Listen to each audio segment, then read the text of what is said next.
Oke, saya berharap kelompok kemarin kelompok berapa ya? 2 ya? 1 atau 2? 2 kan? Sekarang kelompok 3 ya. Silakan untuk mempresentasikan hasil diskusinya.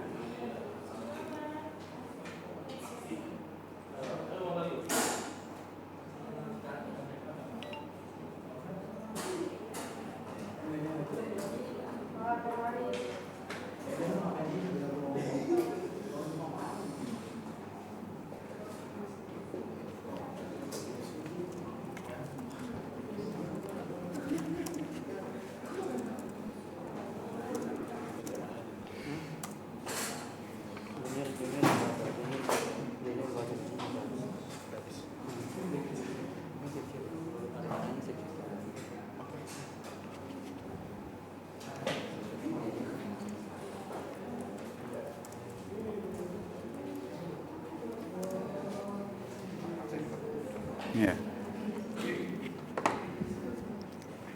Oke, silakan. Oh, ya. Ya.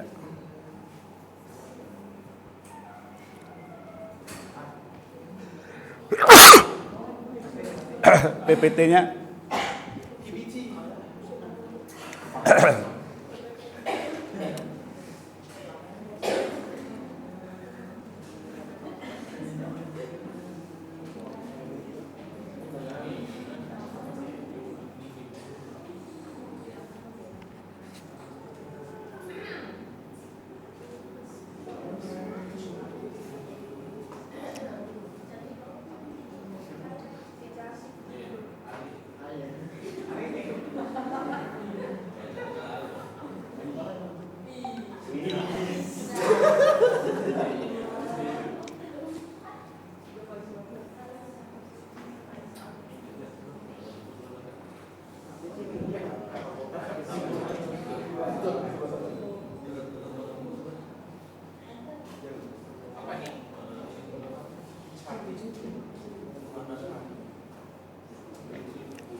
Oke, baik, shalom teman-teman. Selamat pagi Pak Yoel. Terima kasih atas kesempatan yang diberikan. Kami bersyukur, kami dari kelompok 3, kami sangat bersyukur. Yang pertama kepada Tuhan dan kepada Pak Yoel sudah memberi kesempatan kepada kami untuk mempresentasikan hasil diskusi kami. Kami dari kelompok 3 ingin membahas tentang tanggapan yang mempengaruhi psikologi sosial. Oke, sebelum lebih dalam lagi kita mempelajari materi ini, baik saya memperkenalkan anggota kelompok kami. Oke, saya sendiri Carlitos, dan di samping saya Daniel Even, dan yang di Zoom Daniel Andika. Daniel Andika bisa sapa teman-teman di kelas, bisa sapa teman-teman di Zoom, dan sapa Pak Yoel di sini.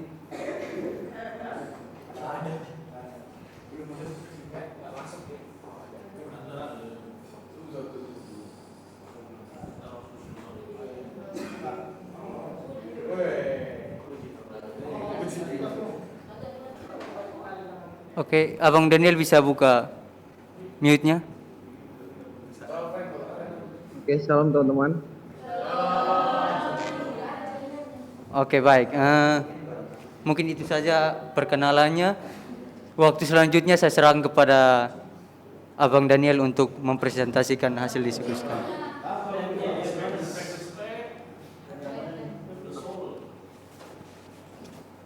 Oke, salam teman-teman. Selamat pagi buat kita semua. Jadi di sini saya akan menjelaskan tentang tanggapan. Jadi tanggapan itu dalam arti itu salah satu interaksi yang sering digunakan oleh manusia. Biasa yang kita gunakan di sekitar, baik di lingkungan, baik di tempat teman kita berkumpul, baik kita berkeluarga, juga baik kita tempat gereja, baik dimanapun itu tanggapan selalu ada. Jadi di sini dari pengertian KKBI di slide keberapa nih? Slide kedua, tanggapan merupakan kata yang berasal dari kata dasar. Tanggap yang berarti sambutan terhadap ucapan. Jadi bisa dibilang kritik, komentar dan sebagainya. Jadi di sini ada tertulis dari Parhalim menurut Sujanto dalam penelitian pada tahun 2004. Tanggapan merupakan suatu gambaran pengapalan yang berasal dari kesadaran seorang manusia ketika telah melakukan pengamatan. Oke, langsung saja kita langsung ke jenis-jenis tanggapan. Jadi di sini tertulis di PPTK kami ada jenis-jenis tanggapan. Yang pertama itu tanggap pujian. Jadi tanggapan pujian itu seringkali dipakai ketika hendak menyampaikan pujian atau berbagai bentuk apresiasi lainnya. Nah, yang kedua ada tanggapan kritik. Nah, tanggapan kritik ini sendiri dapat dipahami sebagai salah satu jenis teks yang dapat digunakan untuk menyampaikan suatu kritikan. Oke, lanjut ke yang ketiga, tanggapan persetujuan. Jadi tanggapan persetujuan di sini memiliki arti sebagai suatu kalimat memberikan pernyataan terkait persetujuan seorang terhadap ide, gagasan atau pendapat yang disampaikan orang lain. Lanjut, yang keempat, tanggapan penolakan. Penolakan, Kalimat penolakan sendiri merupakan sebuah kalimat yang memberikan pernyataan penolakan atau pengingkaran terhadap suatu ide, gagasan atau pendapat yang disampaikan terhadap oleh orang lain. Kelima, tanggapan sanggahan. Teks tanggapan sanggahan merupakan sebuah kalimat penolakan terhadap suatu ide, gagasan atau pendapat tetapi telah disusun sedemikian rupa sehingga bisa memberikan kesan persetujuan. Oke, lanjut kita ke aturan membuat kalimat tanggapan. Aturannya ada 3. Yang pertama itu bersifat objektif berdasarkan fakta dan data. Kedua, sesuai dengan topik yang dibahas. 3, kalimat tanggapan disampaikan dengan memperhatikan norma keseponan. Jadi yang pertama bersifat objektif berdasarkan fakta dan data. Isi dari kalimat tanggapan harus bersifat objektif, bukan subjektif. Artinya respon yang dituangkan ke dalam tulisan adalah gagasan tidak ditambahkan atau berdasarkan realitis yang ditangkap oleh indera. Kedua, sesuai dengan topik yang dibahas. Jika diperhatikan seluruh maknanya, seringkali kalimat tanggapan ditulis melebar atau jauh dari sasaran dan menyimpang dari topik kita. 3. Kalimat tanggapan disampaikan dengan memperhatikan norma kesopanan. Dalam menyampaikannya kalimat tanggapan disampaikan dengan cara yang sopan dan sesuai konteks serta tidak ambigu sehingga mudah dipahami. Oke, dan untuk yang kesimpulannya, oleh karena itu tanggapan sendiri dapat disebut dengan sebuah teks yang bisa disampaikan melalui komentar, evaluasi, kritik, pujian, dukungan, hingga penolakan terhadap suatu hal.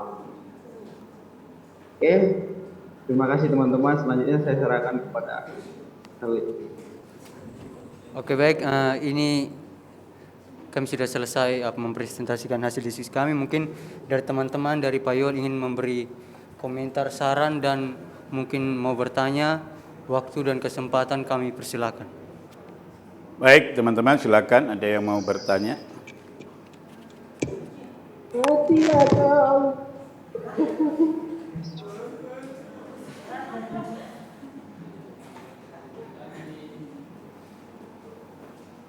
Ada?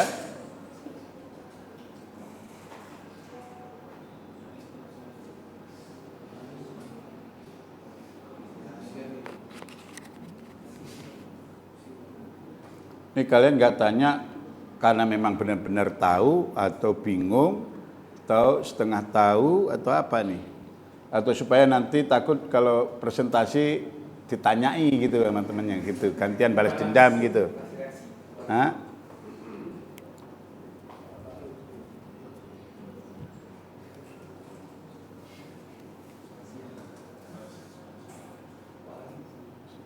Ya, siapa? Ada?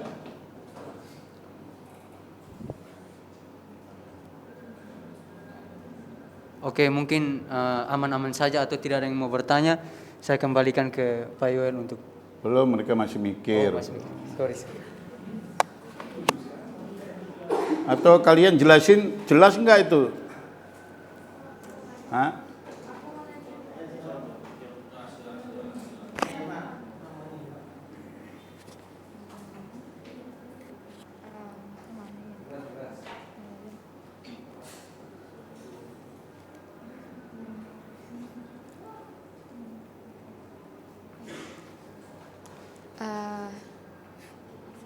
Ada, silakan.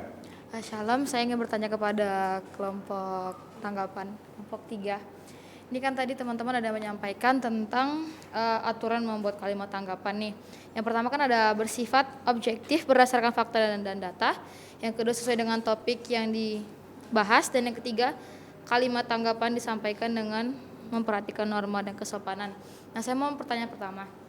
Kalau misalnya nih kita memberikan tanggapan kepada seseorang atau kepada pendapat, intinya kepada suatu objek atau pendapat seseorang, kita memberikan tanggapan, tapi kita tidak memenuhi aturan yang ada dicantumkan teman-teman tadi, apakah itu masih juga disebut sebagai tanggapan? Dan yang kedua, contoh dari tanggapan yang bersifat objektif berdasarkan fakta dan data itu seperti apa? Sekian, terima kasih.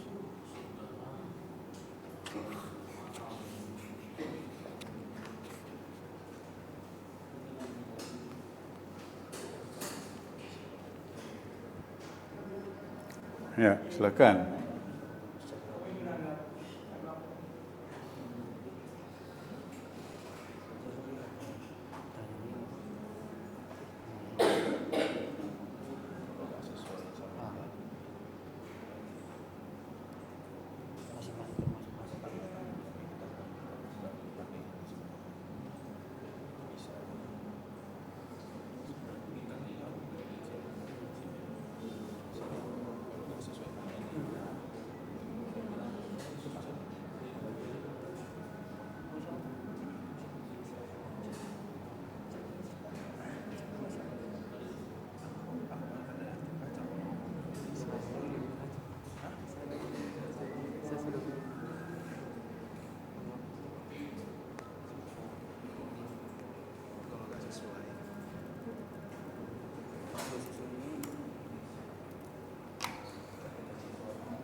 Kan ada dua, yang satu tadi bersifat gitu. Oh iya.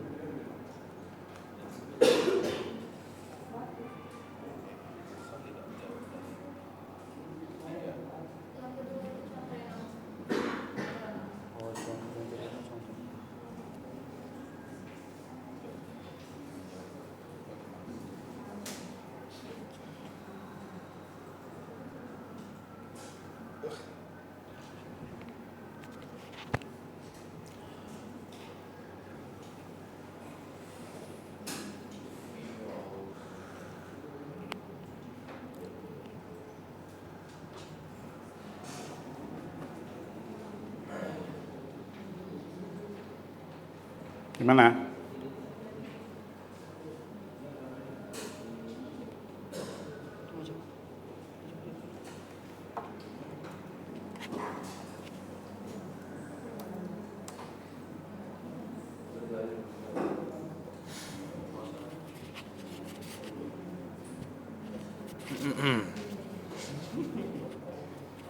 Ya, menjawab pertanyaan Irna ya. Jadi selagi tiga peraturan ini tidak dipakai, boleh bisa disebut sebagai tanggapan, tapi tidak terlalu jauh dari aturan tanggapan.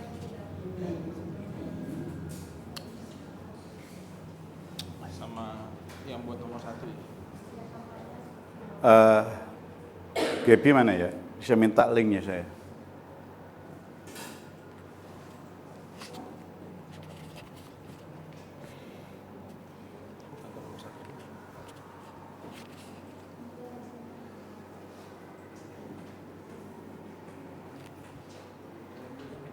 Link Zoom-nya ada nggak?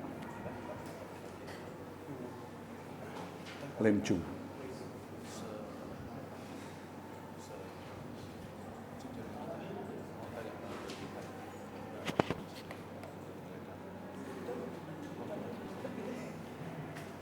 Mungkin teman-teman bisa bantu menjawab pertanyaan tadi, udah betul-betul bisa diterima nggak? Oke, ini saya mau menjawab pertanyaan dari Irna tadi. Mungkin teman-teman ingin menjawab, menambahkan juga tidak apa-apa. Oke, udah. Tadi Ya, udah. contoh dari tanggapan yang bersifat objektif. Jadi begini, misalnya contohnya kayak gini. Misalnya teman kita meminta menilai dirinya.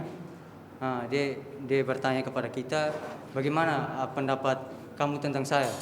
Jadi jawaban kita harus bersifat tidak menambah-nambahkan atau tidak mungkin karena kita perasaan dengan dia atau kita merasa kasihan dengan dia, kita menambah-nambahkan, mungkin kita memuji dia, tidak. Kita omong apa adanya, kita omong sesuai dengan fakta dan realita yang ada. Mungkin teman-teman yang lain mau menambahkan atau mau memberi jawaban, waktu dan kesempatan dipersilakan.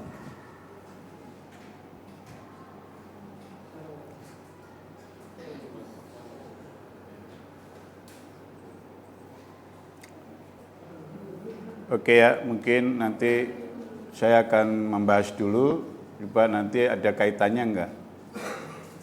Saya hanya ingin memperkaya aja ya teman-teman ya.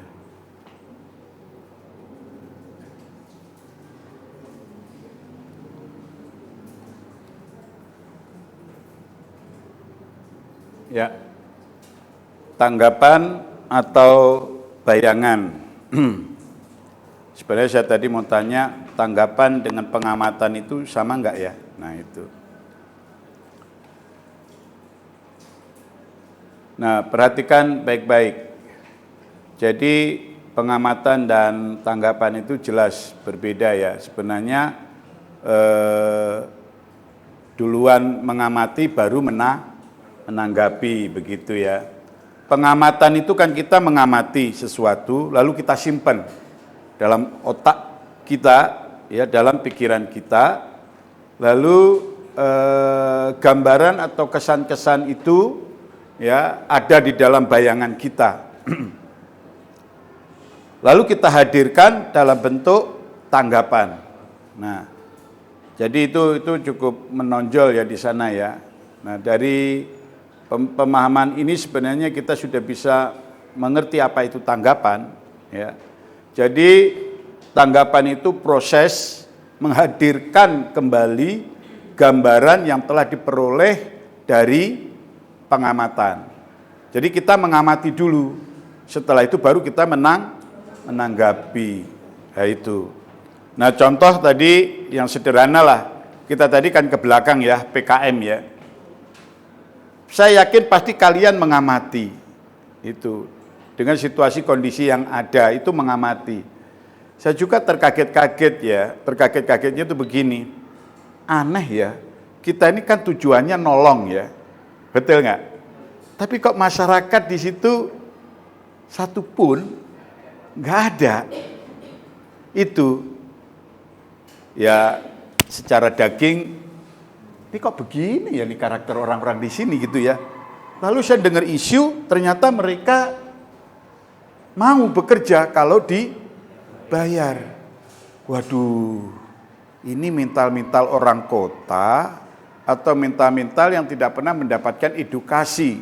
Menolong itu bagian dari kehidupan yang membahagiakan gitu ya. Saya yakin teman-teman semua yang di sini tanpa pamrih lah, nggak ada pikiran ini pikiran itu ya. Nah, saya berpikir, jadi saya itu mengamati itu. Nah, kalau begini nih, ini ngeri juga ya. Hasil karya kita bisa diplagiat gitu. Maksudnya dia bisa mengklaim bahwa itu hasil saya. Bisa aja kan itu ya. Tapi ya Ibu Kaprodi Tio sangat berbesar hati. Tapi bagi saya secara pribadi ya ini nggak bisa didiemin. Ini akan menjadi sebuah budaya yang nggak sehat, gitu. Ya nanti lain waktu bisa kita dimanfaati. Itu. Ya tapi ya sudahlah, udah terjadi begitu ya. Tapi tidak masalah. Itu pengamatan saya. Lalu saya memberikan sebuah tanggapan. Itu. Nah, dari pihak warga RT pun yang intinya terlibat juga enggak. Itu. Aduh. Kok beda sekali kalau di kampung ya. Kampung kita hadir itu mereka enggak enak ya. Saya pernah mengadakan PKM di daerah saya, Saudara, itu ya. Mereka itu ya nyiapin minuman, apa yang bisa disiapin ya memang mereka juga kita datang kan nggak terduga gitu ya. Kita hanya ingin bersihin got aja loh, sama membantu untuk membangun kantor RT gitu ya, gitu. Tapi antusias mereka itu luar biasa. Kok beda ya? Nah itu. Di situ malah berharap kita bisa memberi dan mereka dipekerjakan dapat upah dari kita. Mau tujuannya kan untuk mereka juga, bukan untuk kita gitu ya. Nah ini mengamati, saya yakin kalian pasti mengamati juga ya itu ya. Nah ini gambarannya, lalu akhirnya kita memberi sebuah tanggapan. Nah tanggapan yang tadi itu hasil dari pengamatan, kita memberi sebuah kesimpulan, ternyata warga RW 04 tidak merespon dengan kehadiran kita, bahkan mungkin ada yang curiga. Bisa saja itu. Ya, itu. Tapi saya senang kalian nggak punya pikiran yang negatif. Ya kan? Nah itu ya udahlah, memang tujuan kita hanya PKM, kita mengabdi kepada masyarakat ya kita kerjain aja. Meskipun belum selesai. Saya kemarin ngomong sama Ibu Yvonne, ini 100 sak pun habis. Saya bilang begitu, semennya tok. Belum pasirnya, pasir itu bisa 2 truk. Itu, koral kira 1 truk. Itu kalau memang benar-benar mau di ini. Dan mereka, enak, 10 cm Pak kita mintanya. Saya bilang, 10 cm Pak, tolonglah warga modalin segitu. 7 cm, segitu aja. Itu. Tadi dia mau dibikin 10 cm. Waduh, emang dananya dari mana gitu, kasihan. Ibu Kaprodi kan, ya kan itu. Memang cari dana mudah gitu kan. Mereka gratisan itu puluhan juta itu. Belum lagi nanti hari Kamis membuat acara bersama ya. Itu. Nah, ini adalah mengamati. Lalu kita meresponi itu ya. Ya memang sih kelihatannya sih ya lumayan juga kan, kalian juga akan keluarkan per kepala ya, meskipun hanya 10.000 ya lumayan lah itu kan itu. Nah itu jadi merespon, mengamati, lalu kita memberi tanggapan. Jadi tanggapan itu sebenarnya adalah merupakan hasil dari pengamatan ya. Nah ini perbedaan tanggapan dengan pengamatan. Tanggapan itu gambaran diperoleh tanpa adanya objek. Tadi pertanyaannya apa tadi? Pertanyaannya tadi kepada narasumber? Pertanyaannya ketika kita menanggapi sesuatu hal terpakai seseorang atau tentang seseorang, ketika kita menanggapinya tapi kita tidak mengikuti aturan yang ada, Pak, apakah itu bisa dianggap sebagai tanggapan atau hanya respon biasa saja seperti itu? Ya, Nah, yang aturan ini yang nggak jelas, nggak mengikuti aturan itu nggak mengikuti aturan yang gimana?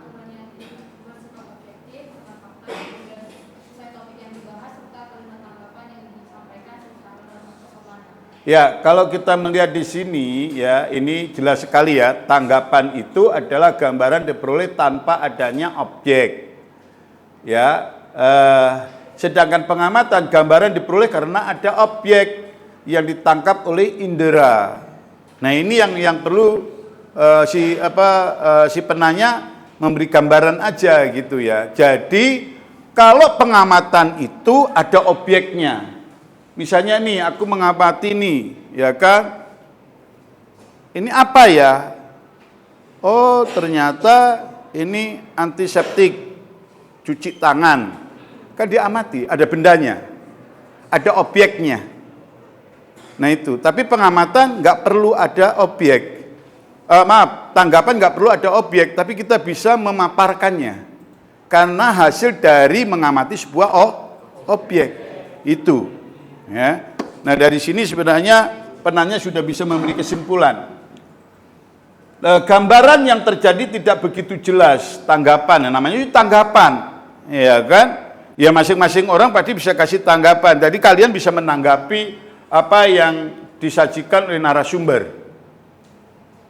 Ini jelasinya jelas enggak sih? Nah, tanggapannya kalian sendiri yang nanggepin. Objeknya siapa? Objeknya siapa? Kamu bisa memberi tanggapan.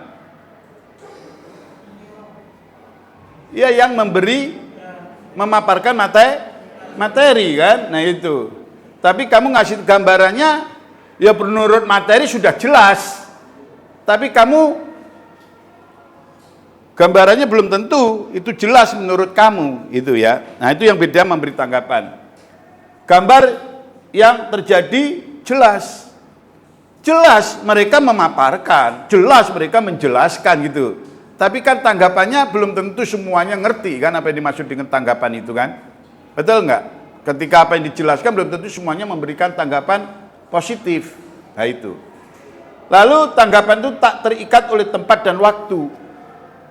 Tapi kalau pengamatan itu terikat oleh tempat dan waktu. Misalnya sekarang kalian mengamati nih. Mengamati temanmu yang sedang presentasi. Kamu di sini nggak memberi tanggapan, tapi nanti di luar kelas bisa nggak kalian memberi tanggapan? Bisa. Tapi mereka nggak bisa karena memang ada di sini karena mereka sedang menjelaskan dan kalian yang mengamati, gitu loh. Ngerti ya teman-teman ya? Nah itu yang dimaksud dalam konteks perbedaan tanggapan dan pengamatan. Bagi saya, kenapa mahasiswa prodi teologi ya itu belajar berkaitan dengan psikologi umum dengan pokok bahasan pengamatan. Kalian nanti itu akan memiliki jemaat, kalian menggembalakan. Kan harus membiasakan mengamati situasi kondisi keberadaan jemaat yang kau layani. Itu. Dan kau akan memberikan tanggapan.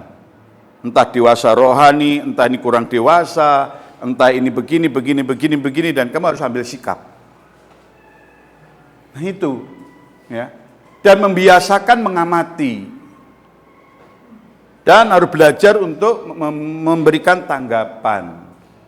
Nah, tanggapan di sini harus belajar menanggapi seperti di dalam Filipi pasal 4 ayat 8 dan 9 isinya apa? Nah, itu yang harus terjadi. Apa Filipi 4 ayat 8 dan 9? Jadi akhirnya saudara-saudara, semua yang benar, semua yang mulia, semua yang adil, semua yang suci, semua yang manis, semua yang sedap didengar, semua yang disebut kebajikan dan patut dipuji, pikirkanlah semua itu. Ayat 9. Dan apa yang telah kamu pelajari, dan apa yang telah kamu terima, dan apa yang telah kamu dengar, dan apa yang telah kamu lihat padaku, lakukanlah itu, maka Allah sumber damai sejahtera akan memuliakan itu. Yes. Nah itu. Jadi dari sekarang kamu harus membiasakan diri. Kamu di asrama itu sudah belajar menggembalakan dan digembalakan loh. Saya lebih senang kalian tuh tinggal di asrama daripada di luar asrama. Di kos apalagi. Itu ya. Saya lebih senang kalian tinggal di asrama. Kenapa? Karena kalian akan belajar untuk diatur dan mengatur. Itu. Ya. Contoh nih sederhana ya. Kemarin jemaat itu ya biasanya gembelanya ulang tahun dirayakan begitu kan. Pakai tumpeng. Saya nggak pernah punya pemikiran ada kasta. Jadi makanan yang ditumpeng itu dimakan oleh orang-orang yang kasta tinggi. Yang di belakang itu kasta rendah, sudra. Saya nggak pernah punya pemikiran itu, tapi jemaat ada loh yang punya pemikiran begitu. Ya kalau yang di depan itu kan kasta tinggi, kita kasta sudra. Ya ampun Tuhan, innalillahi, saya bilang. Ya apa bedanya makanan di belakang dengan di depan begitu? Satu kali-kali akan menghadapi kondisi yang seperti bagaimana tanggapan kita? Ya saya hanya belajar, ya sudahlah dimakluminlah, memang dia baru bertobat. Kan memang dia dari muslim saudara. Itu ya, dia ngomong begitu ya sudahlah. Itu. Tapi yang menyedihkan bagi saya juga ya dia juga bagian dari pengurus gereja gitu loh. Kenapa kok dia ngomong kepada jemaat seperti itu gitu loh. Kalau kita di sini ini kasta sudra ya. Waduh. Sedangkan saya nggak pernah punya pemikiran ada kasta-kasta gitu. Ya yuk mau makan di depan ya silakan, di belakangnya silakan dong, menunya sama itu loh. Hanya kalau yang di depan itu ada seperti gunung, ya kan? Kalau yang di belakang enggak, lauknya sama. Bahkan menunya lebih banyak yang di belakang. Kenapa kok orang ini punya pemikiran seperti itu? Nah coba, itu kan akhirnya saya akan memberikan tanggapan positif atau negatif. Tapi saya belajar untuk berpikir positif. Sampai istri saya itu, aduh kenapa sih ini jemaat kok begini ya, semakin, ingat teman-teman ya, semakin jumlah jemaatmu bertambah, pasti akan banyak tambah masalah. Itu udah gak menutup kemungkinan. Tapi harus belajar siap memberikan tanggapan positif. Oke. Kelihatannya kalian capek ya, duduk aja deh. Ya, aku kan gak menghukum kalian.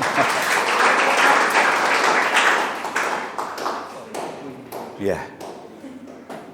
Oke teman-teman. Nah ini bayangan identik dan bayangan penggiring. Nah ini tanggapan ya sebenarnya ya. Apa itu yang dimaksud dengan bayangan identik? Bayangan yang jelas seperti berhadapan dengan objek secara langsung. Nah menurut Bimo Walgito, bayangan identik banyak terjadi pada anak-anak. Selain pada anak-anak ada juga orang dewasa yang memiliki bayangan identik, yaitu para pelukis dan musisi. Anak-anak itu suka berimajinasi. Ya kadang-kala imajinasinya itu nggak masuk akal, tapi itulah anak-anak itu. Dan juga seorang pelukis, untuk melukis itu tidak langsung lukis. Itu. Nah itu yang dimaksud dengan ini bayangan identik ini, ya. Dia berpikir, merenung, kadang-kala dia pindah ke tempat satu, lihat, itu, lalu balik lagi, ngamati, baru dia ambil kuas, coret, udah tinggal. Ntar balik lagi, coret. Nah itu, ya. Jadi sebenarnya seorang musisi juga kan begitu. Di sini pastilah. Kalian yang pemain-pemain musik kan bikin aransemen kan enggak langsung udah jadi kan enggak kan? Iya kan? Itu. Iya kan? Pasti dicoba ini, dicoba ini ya kan? Itu. Nah, iya kan enggak mungkin langsung gedebak, beres. Kan enggak. Pasti akan tanya, enak enggak? Cocok enggak? Yang satunya bassnya nyambung enggak? Keyboardnya enggak? Ngedrumnya ya enggak ya kan? Ya beda lah itu. Iya kan? Yang bassnya. Iya kan? Gayanya cocok enggak nih? Nah itu, iya kan? Jadi memang harus. Nah itu biasanya memang dimiliki bayangan identik ini cenderung yang memiliki biasanya adalah pelukis dan musisi. Teman-teman dulu waktu saya masih kuliah seperti kalian, saya suka pergi ke Ancol. Di sana kan itu ada seni lukis itu ya, ada pasar seni kan. Saya tuh paling senang, pokoknya kalau ke Ancol pasti ke situ saya. Sebulan sekali itu udah pasti itu, saya ke sono itu main itu, ya. Tapi bukan main air, cepak, enggak. Saya memang suka di pasar seni karena memang saya suka seni. Itu ya. Sampai saya beli yang topeng badut yang itu gitu ya, yang hanya kepala tok gitu kan, itu mahal loh, itu 500.000 itu. Sekarang udah nggak boleh, itu jutaan itu ya. Saya senang mengamati cara mereka melukis, makanya saya bisa membayangkan gitu ya, ada satu lukisan itu lebih dari 1 bulan juga itu belum jadi. Saya penasaran sekali gitu, saya datang, ya ampun hanya bikin apa gitu. Datang lagi, sampai saya tanya, Pak, kok nggak jadi-jadi sih? Dia bilang, aku juga bingung jadinya gimana gitu. Dia kan tinggal cicit gitu. Itu. Dia ketawain saya, saudara. Maksud saya, yaudahlah lu lukis aja lah, apa maumu kan gitu kan. Itu kan punyaanmu. Tapi enggak loh saudara. Itu. Terakhir, itu 6 bulanan itu. Pak, mana lukisannya? Hihihi. Udah kejual. Kok udah kejual kapan? Kemarin. Selesainya 2 hari yang lalu. Jadi ternyata memang melukis itu nggak sembarangan, dan yang beli itu memang orang yang tahu seni. Itu saudara, ya. Saya lihat di belakang, wih seninya hebat. Dalam waktu singkat bisa menggambar luar biasa. Ya saya hargai sih. Tapi kalau dijual, pasti harganya juga murah gitu. Bukan ya, tapi saya senang kalian orang-orang yang hebat lah dilukis begitu. Nah itu daya kreativitas itu ya karena saya suka seni ya. Kenapa kemarin kan itu kan mau ditembok sama Bu Ivon dikasih semen. Nah waktu saya datang ke sana hari apa tuh, hari Kamis atau apa ya, saya bilang, Bu, ini jangan disemen lagi. Disemen satu membutuhkan biaya, membutuhkan waktu. Saya bilang, anak-anak suruh cuci aja deh. Karena kalau ini disemen, udah deh saya nggak jamin deh, nggak ada 1 tahun itu rontok karena kena air kan, karena air hujan, lalu diresa, lalu belum lagi anak-anak yang suka iseng dituel-tuel, lepas. Udah cuci aja, cuci, bersih, kering, cat. Itu jauh lebih awet, dan ada bintik-bintik bolong-bolong, itu seni. Itu pemikiran saya. Ternyata Bu Ivan merespon dengan baik. Hanya saya nggak tahu ya, logo STTBI-nya ada nggak itu ya? Cobalah yang bisa bikinlah logo. Sayang itu. Nanti yang ngeklaim kemarin saya lihat ada logo di WA ya, grup itu ada logo.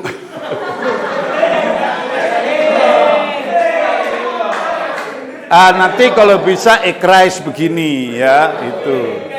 Iya, nanti besok tambahin aja. Udah cuek aja, udah itu lukis aja. Itu apa? Kan Karang Taruna minta, terus dari grup apa gitu minta logo itu. Terus dari RT RW minta. Loh, STTBI-nya kok nggak ada? Sedangkan itu karya anak-anak STTBI. Ya, bikin aja. Itu. Lambang Jakarta, Monas, udah ada, ya kan? Udah lengkap lah, ada yang main sepak bola dan sebagainya. Kalian yang lukis, identitasnya nggak ada. Sayang bagi saya. Bikin aja nggak apa-apa, itu. Ya. Nah, teman-teman, itu adalah bagian dari bayangan identik. Apa yang kita lakukan di sana termasuk melukis itu adalah bayangan yang jelas, seperti berhadapan dengan objek secara langsung. Bayangan penggiring itu bayangan yang segera timbul mengiringi proses pengamatan setelah proses pengamatan berakhir. Contoh, setelah mata kita melihat sesuatu objek, misalnya lukisan, pada saat kita menatap dinding, seolah-olah di dinding tersebut terlihat lukisan yang baru kita lihat. Ya, memang faktanya begitulah, ya kan? Ketika kita melihat sesuatu, ketika kita menatap, sepertinya ada di situ. Apalagi kalau kamu sedang jatuh cinta. Makanya ada lagu, gimana? Lagu yang sedang orang jatuh cinta, di kamar mandi ada kamu, ya kan? Itu. Iya kan, ada kan lagu itu kan? Ya, pokoknya semuanya ada kamu lah. Itu bayangan kan sebenarnya. Nah, itu nggak tahu tuh lagunya gimana, saya nggak ngerti lah. Saya yakin lah pasti kalian tahu itu. Semuanya ada kamu gitu kan. Lalu asosiasi, ya. Ini sebenarnya masih ada dengan tanggapan teman-teman ya. Asosiasi adalah terjadinya hubungan antara gambaran hasil pengamatan ya dengan tanggapan atau bayangan sehingga menimbulkan kembali gambaran yang berhubungan dengan objek yang diamati. Contoh, melihat foto seseorang lalu tergambar peristiwa bersama dengan orang tersebut. Benar nggak? Misalnya lah sama nenekmu, ya nenekmu sudah almarhum, ya pulang ke Allah Subhanahu Wa Taala, itu kan. Lalu kamu lihat fotonya, di sini terus langsung tergambarkan bayangan. Oh iya ya, nenekku waktu ke pasar membelikan kue serabi, misalnya begitu. Jadi langsung terkonek. Nah itu yang dimaksud dengan asosiasi. Ya. Jadi ada tanggapan. Dengan melihat foto, kita mengingat peristiwa masa lalu bersama dengan orang yang kita lihat fotonya itu. Nah hukum asosiasi itu ya saudara ya. Reproduksi itu mengembalikan. Nah, hukum sama waktu. Apa maksud hukum sama waktu? Pengamatan yang bersamaan dapat menimbulkan bayangan. Maksudnya, pengamatan yang bersamaan dapat menimbulkan tanggapan. Contoh, mendengar lagu A, lalu timbul gambaran tentang kejadian bersama orang tertentu. Karena pada saat kejadian lagu tersebut mereka dengar. Ya kan. Nah ini contoh aja ya. Jadi bukan hanya lagu ya itu. Tapi yang memang paling mudah itu kita dengerin lagu bareng-bareng. Lama itu sudah tidak lagi. Tahu-tahu mendengar lagu itu kita ingat, oh iya aku dengan temanku yang A itu sama-sama dengerin lagu ini ketika sedang ada di misalnya perkemahan, misalnya seperti itu. Ya. Nah, yang selanjutnya adalah hukum berurutan. Jika hasil pengamatan merupakan objek yang berurutan, misalnya angka atau disusun abjad, maka ketika mengamati atau membayangkan objek tertentu, angka atau huruf menimbulkan bayangan angka atau huruf berikutnya. Nah ini namanya hukum berurutan.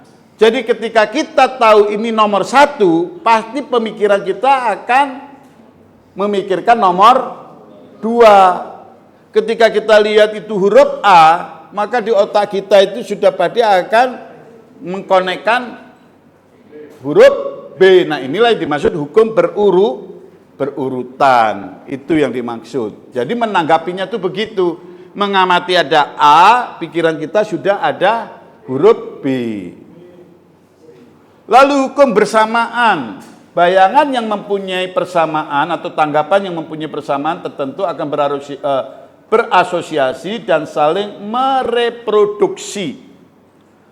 Melihat kucing, ada tanggapan kucing menimbulkan apa tanggapannya? Harimau, karena kucing mirip harimau. Jadi ketika kita lihat kucing, lihat harimau. Melihat monyet, maka akan lihat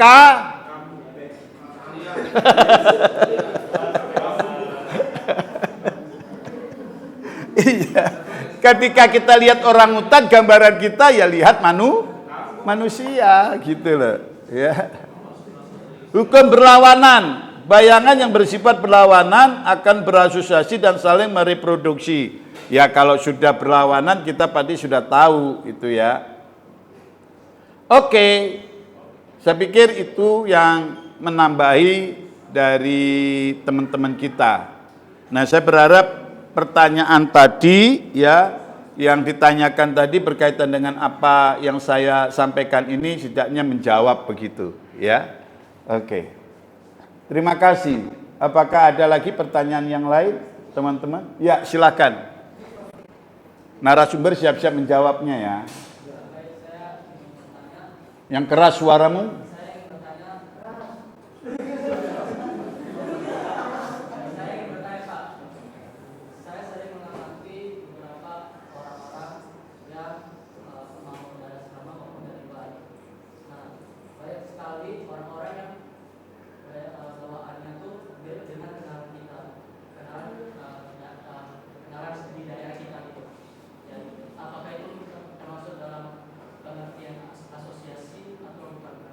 Iya, bisa.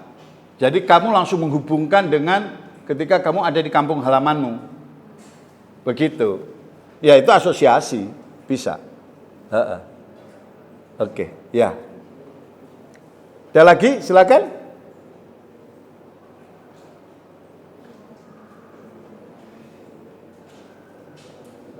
Ya. Tanggapan. Enggak perlu. Ya kalau memang dituntut untuk mengutarakan ya silahkan. Kalau seperti sekarang ya dituntut kan? Nah, ya harus disampaikan.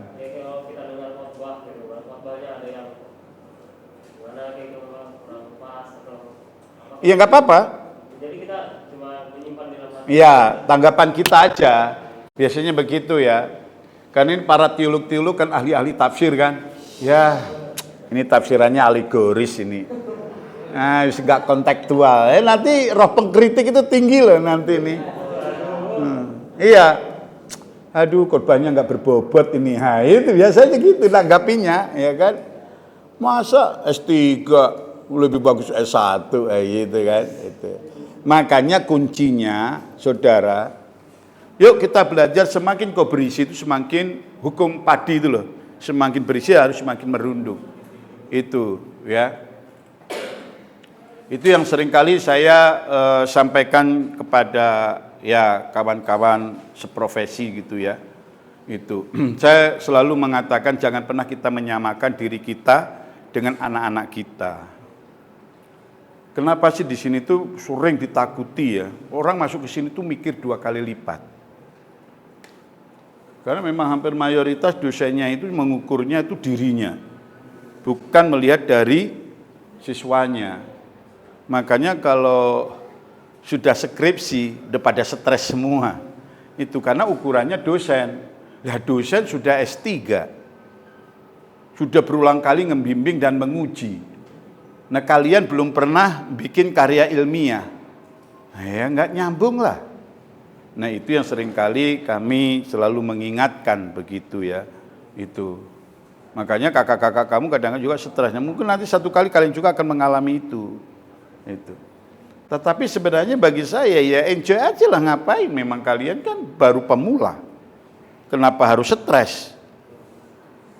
Makanya kalian dipersiapkan ada pembimbing ya karena memang kalian perlu dibimbing gitu loh. Kalau enggak ya ngapain? Kalau sudah S3 ya enggak perlu dibimbing lah. Yang bikin sendiri lah, gitu loh.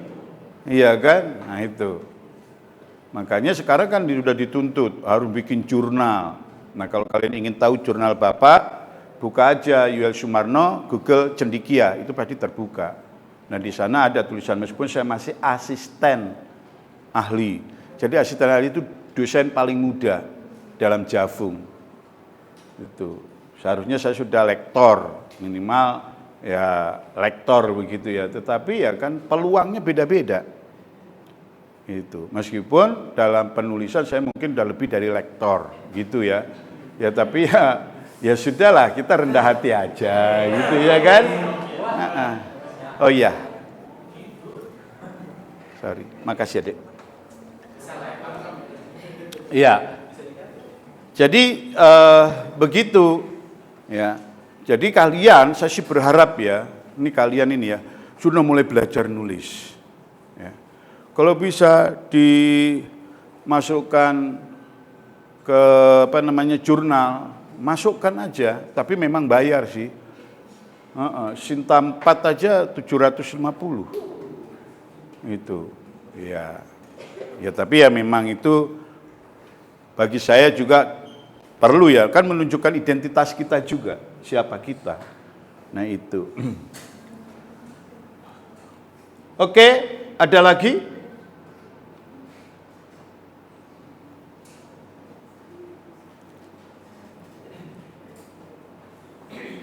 Ya oke, teman-teman, kalau memang tidak ada ya kita akhiri pertemuan kita. Ngapain kita paksa-paksain? Iya kan? Hidup itu sederhana aja.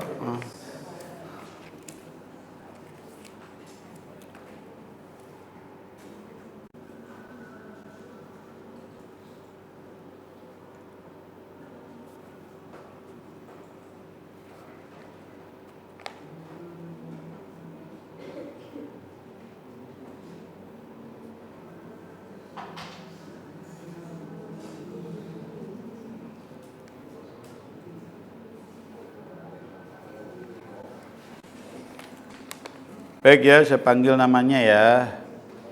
Abdiel, Adnan, Aquila, Arga,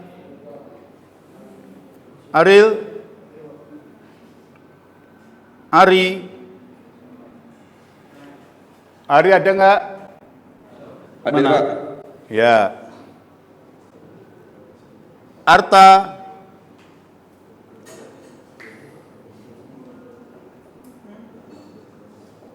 Chaplin, kan cari Chaplin.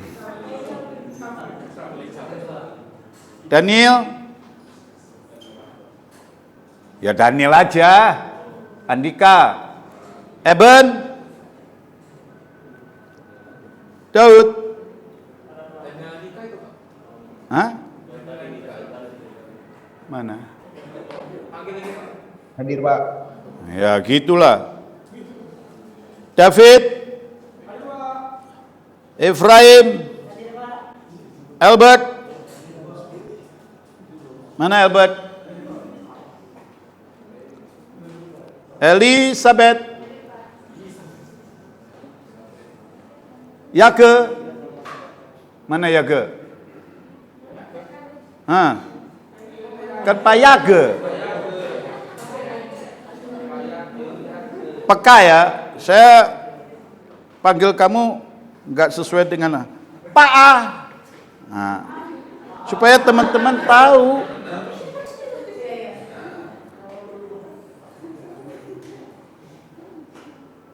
Tabel.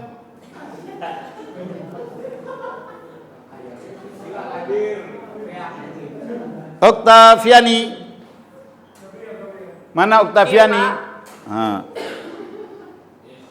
Harus mengenal namanya, ya. Hadirat.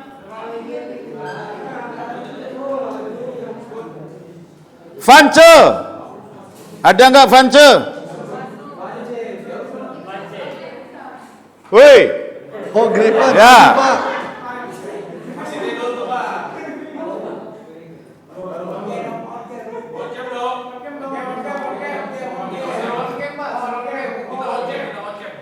Weh, lu ngapain lu? Ayo buka.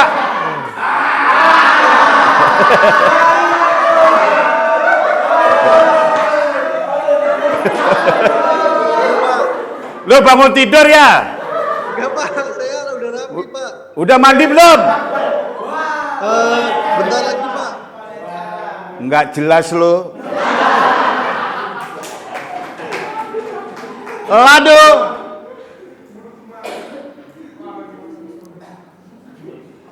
Immanuel, Hadir Pak. Uta, Uta mana Uta?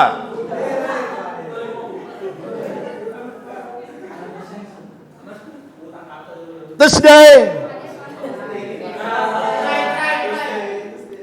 Warubu. Gunadi. Timothy. Tukalai.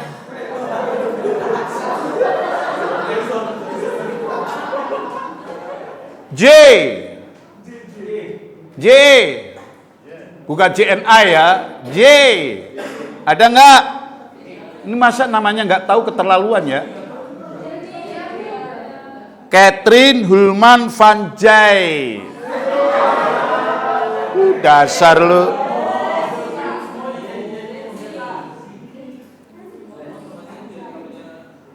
Marhilem. Ada. Boleh.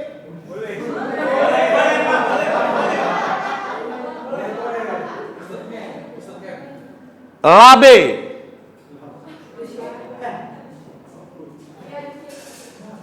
Hu.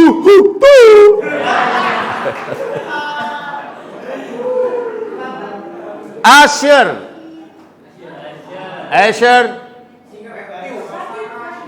Sakit.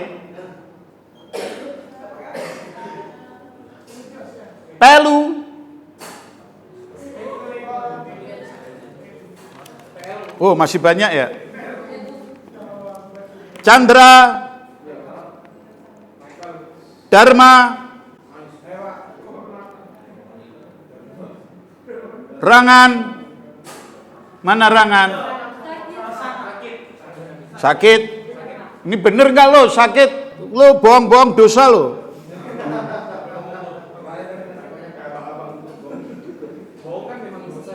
Simatupang. Ya.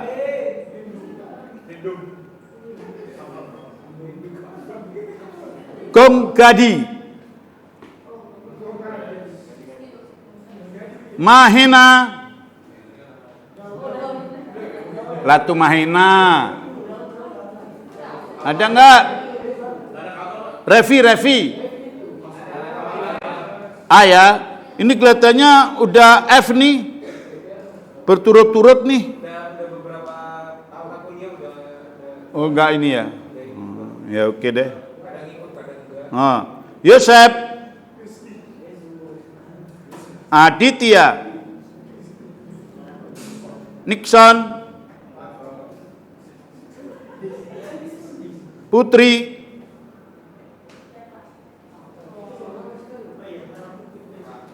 Kamu kasih pulpen nggak jelas juga ya, putus-putus. Melin. Nefu. Gara. Laabi. Siapa Laabi? Mana Laabi? Oh. Yafet.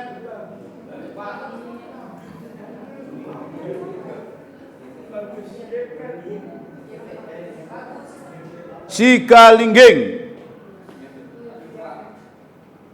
Kok kamu 2 kali angkat tangan? Terus Laabi tadi, siapa Laabi? Hah? Ya, Victor Laabi mana? Oh ya.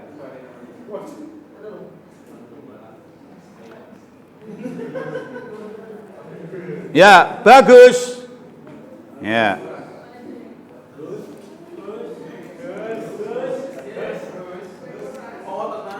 Oke, teman-teman, pertemuan kita ternyata tinggal 4 kali lagi ya. Otomatis siap-siap ujian akhir semester. Itu yang pasti adalah ujiannya tertulis dan tidak open book. Ya. Jadi tolong kalian belajar serius. Setidak-tidaknya kalian sudah mengantongin, tinggal kalau ingin dapat nilai A itu minimal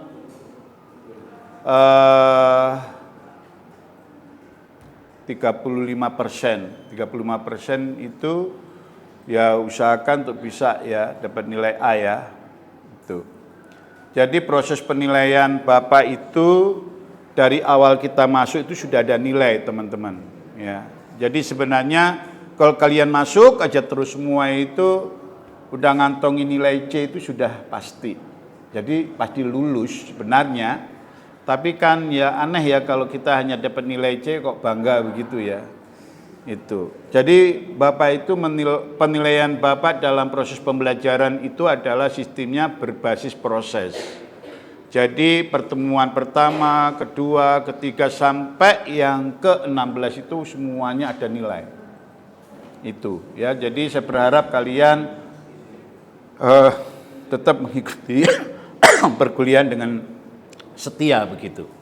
Baik teman-teman, mungkin pertemuan kita sampai di sini. Saya live dulu ya untuk yang ada di Zoom ya. Tuhan berkati ya. Oke, shalom.